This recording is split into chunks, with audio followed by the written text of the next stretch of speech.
Hello, and I'm going to say welcome. So, here's a little thing. In some of my daily devotions that I did through Advent, Christmas, and up to the day of Epiphany, I put something at the end that said, if you like these devotions and if you want me to continue, not necessarily daily, but weekly, something like that, um, let me know.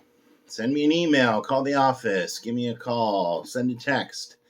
Well, you may think that because I'm doing this, I received so much feedback, but guess what? I received zero feedback. Zero feedback. But then you know what I found out on January, probably the 8th, because Epiphany, that was quite a day all around. Um, what I found was I missed it. I had been doing the daily devotions long enough that I actually missed it. And so since then, today is what, the 19th, I have been thinking, gosh, maybe I should start that up again. I don't necessarily know the frequency. I'm thinking weekly, but based on how maybe this devotion that I'm going to use hits me, it may be a little bit more, maybe a little bit less. So, anyway, that being said, I wanted to start doing some devotions, and as I stared off at the side of my office at the shelf that I have all of these random books, I have a small section that I guess I would call the kids section. Um, there's some ideas for, children's sermons, things like that. Honestly, sometimes, big pastor secret here. Sometimes when I've hit writer's block, sermon block for a sermon, I'll grab one of those and see if I have an idea. I've preached quite a few of, I guess you'd say regular, more air quotes, regular sermons based on a children's sermon idea, which I think is great because at least after 15 and a half years of ordained ministry, I've convinced myself that that helps to keep us in touch with that innocence, that Christ calls us to enter the kingdom. All of that being said, I found this devotion, which I think I got, oh gosh, maybe almost 10 years ago. And look, watch this. Are you ready? Crack. I broke the binding.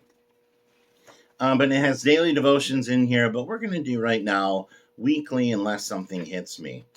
But they are daily devotions geared toward the younger generations.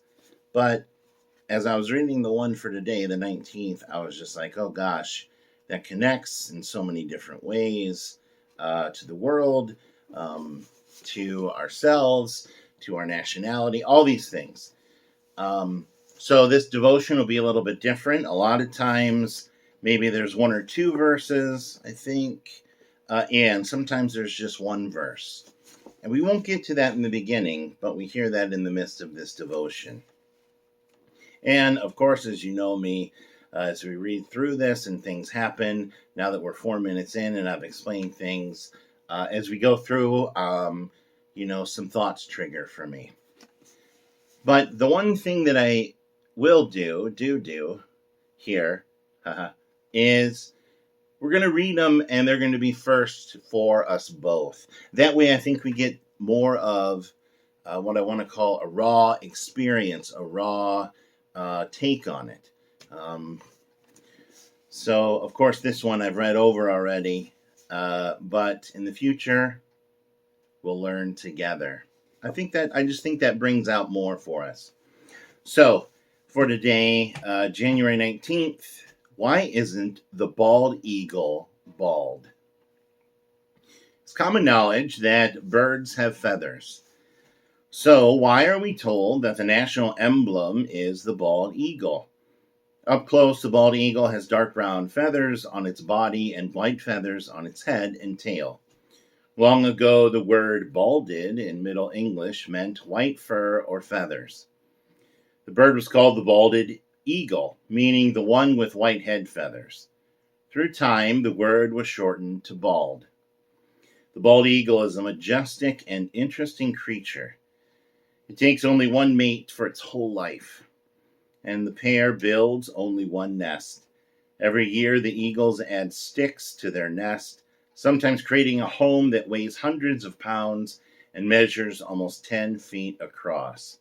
I kind of connected there, right? As you're in a relationship, let's say in a marriage, or really just a relationship with someone, significant other, what do? You build, right? What do you do? Just like they're doing here. You build a home, um, right? You add to it.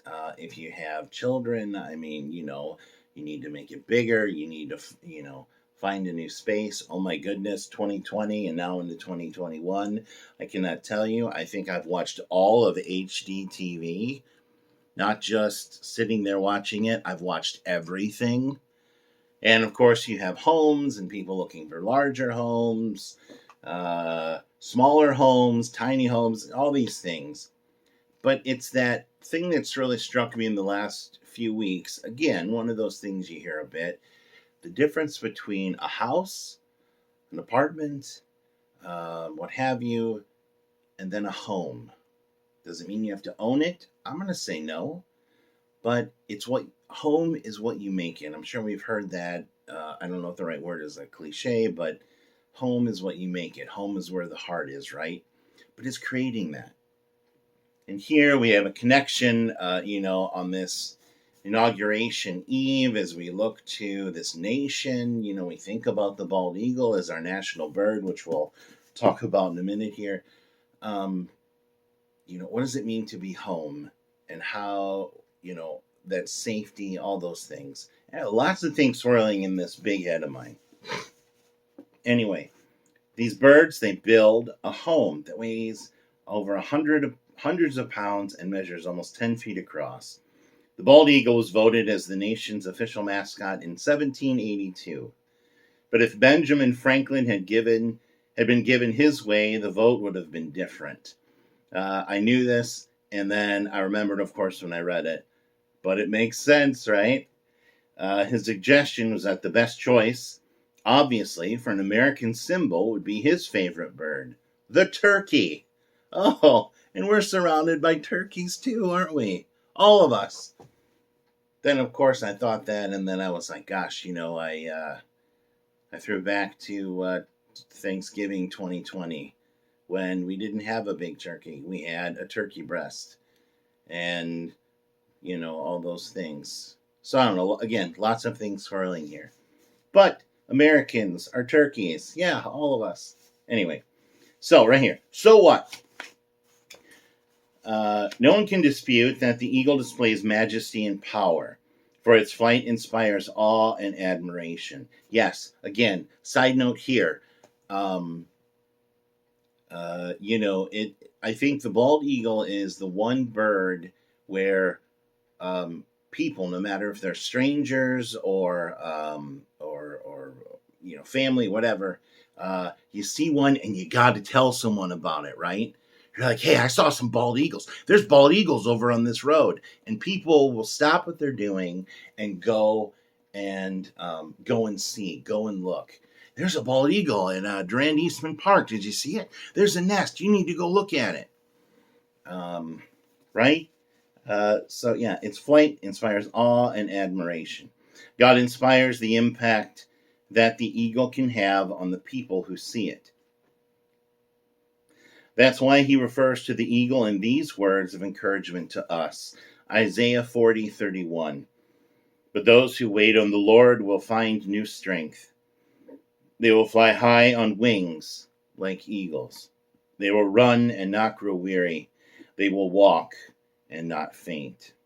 Again, Isaiah 40:31. I have to imagine as well inspiration for that hymn. In fact, a hymn that our musicians were practicing the other day, on eagle's wings, right? Which actually, how many times have I heard that? So many times.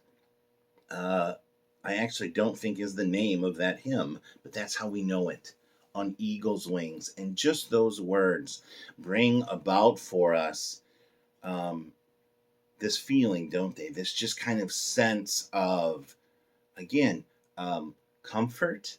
At least this is me. Comfort, welcome. Um, there's a bit of grief in there because, when do we usually hear that? We hear that at funerals, we hear that at memorials. Christ holding us, finding new strength, us here on earth, as I often say, still on our faith pilgrimage. Um, seeking that strength to be on eagle wings, but then also those that have gone on to the eternal kingdom, fully realize the eternal kingdom on eagle's wings. I will carry you there. Safety, comfort, care, right? So I read that again, but those who wait on the Lord will find new strength. There in itself, faith. They will fly high on wings like eagles. They will run and grow and not grow weary. They will walk and not faint. Strength, right? Yes. So the message here, I want us to think about this and then to try and live in it today, but also every day. As I stare out my window at the gorgeous snow, also realizing many people finding it dreary because, where's the sun? And, the light at the end of the tunnel, which is something we hope for anyway. But of course, 2020, now into 2021, we say, there's light at the end of the tunnel. And what do? We pray and we hope that's not simply another train just coming our way, right? So anytime you're feeling tired or discouraged, I implore you to think of the eagle and to spread your own wings. God's love will lift you up. God's love will carry you. I don't know who needs to hear that today. I know that's something I need to hear every day. I know it, but again, it's one of those things I just need to hear. God's love will lift you up. God's love will carry you on eagle's wings. Comfort, love, care, support, not only from God, but now given to us to share with others. Even in a COVID divided, violent, hurtful, broken world, there is one thing that connects us all: God's love. With that, we go forth in prayer, we go forth in hope, and until next time, God bless.